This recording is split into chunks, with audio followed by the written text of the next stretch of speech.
some scientists think that the most promising ideas aren't new at all.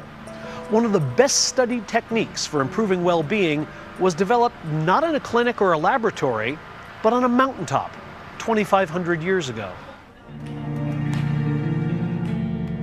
Meditation changes our relationship to our thoughts and emotions. There's nothing magical about it. It's not mysterious. It can be addressed with the known mechanisms of science. Psychologist Richard Davidson has been studying the benefits of meditation since 1992, when the Dalai Lama invited him to India to measure the brain activity of Buddhist monks. He had heard about me through mutual friends and knew that I was a respectable, rigorous neuroscientist who had interests in meditation. And he was interested in promoting scientific research on meditation.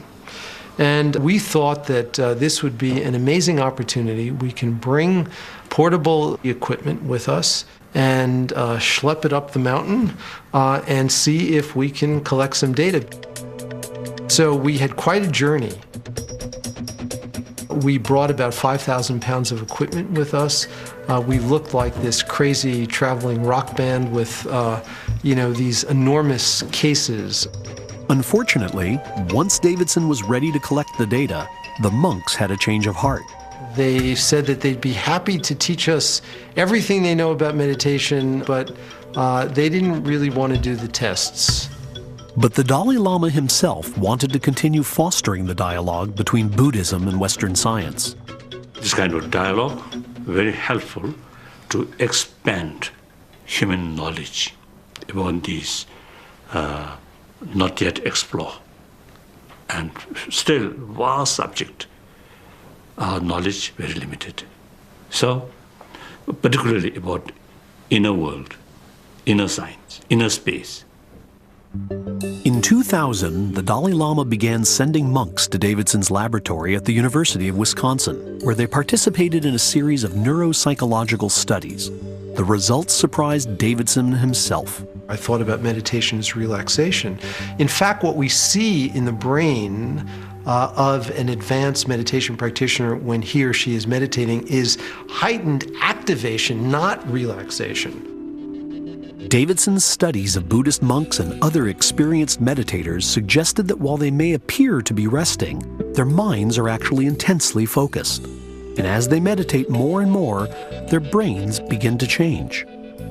When Davidson compared scans of the monks to scans of people who'd never meditated, he found that the monks showed considerably more activity in the left prefrontal cortex, a part of the brain that registers positive emotions.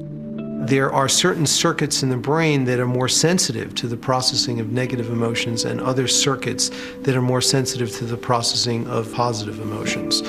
And more than any other organ in our body, the brain is built to change in response to experience. It's a learning machine. The scientific evidence suggests that we can actually train our mind and shape its circuitry in our brain in very specific ways to promote increased levels of well-being.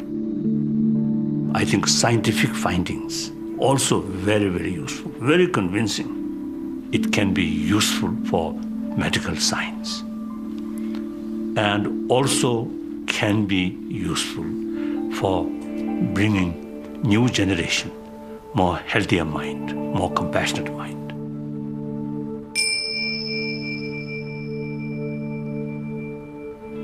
Just give yourself a chance to settle into your seat, to settle into your body, and to settle into this moment. The toxic effects of the chemotherapy keep all of the cancer levels low. So when I stop the chemo, what's to stop it from just flourishing again and from just devouring me? It's really important that I put myself in the state of mind that I can stay calm and cope with it.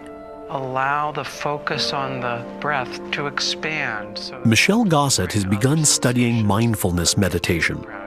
She attends a weekly class at the University of Pennsylvania and does daily exercises at home in the hope of reducing her fear and anxiety.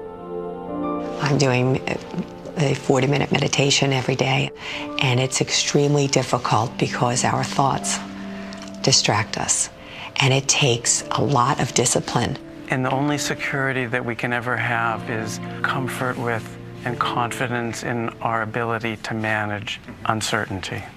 I think most people would agree that physical exercise is good for your health, and the same with mental exercise. If we took the training of our mind as seriously as we take physical exercise, we can actually train our brain to transform our happiness. I don't dwell on the sadness. I have a lot less anxiety now since I've been meditating. And I have to say that my anxiety has decreased by at least 75%. I find that I'm really not anxious. I'm very calm about it. I do get sad, but I don't dwell on the sadness. I used to think that things would make me happy.